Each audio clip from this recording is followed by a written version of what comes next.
దేని యందు మెలకువ కలిగి ఉండాలి, దేని యందు జాగరూకత కలిగి ఉండాలి, దేని యందు అప్రమత్తత కలిగి ఉండాలి.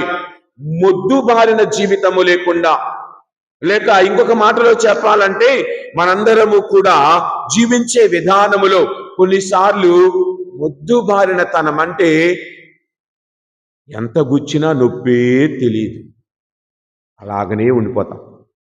నువ్వు ఏమన్నా సరే, ఏదో తెలుగులో సామెత చెబుతారు కదా, దున్నపోతు మీద వర్షం పడ్డట్లే.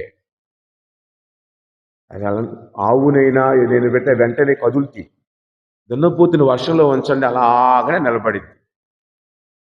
మన క్రైస్తవత్వములో నీవు నేను ఎదిగే విధముగా ఉండాలంటే అలాంటి మొద్దుబారిన తనాన్ని వదిలివేసి దేవునితో రాజీ పడకుండా జీవించాలి. కొన్నిసార్లు మనం రాజీ పడిపోతూ ఉంటాం, పర్లేదులే ఏదో జరిగిపోయిందని రాజీ పడుతూ ఉంటాం కొన్ని విషయాలకు.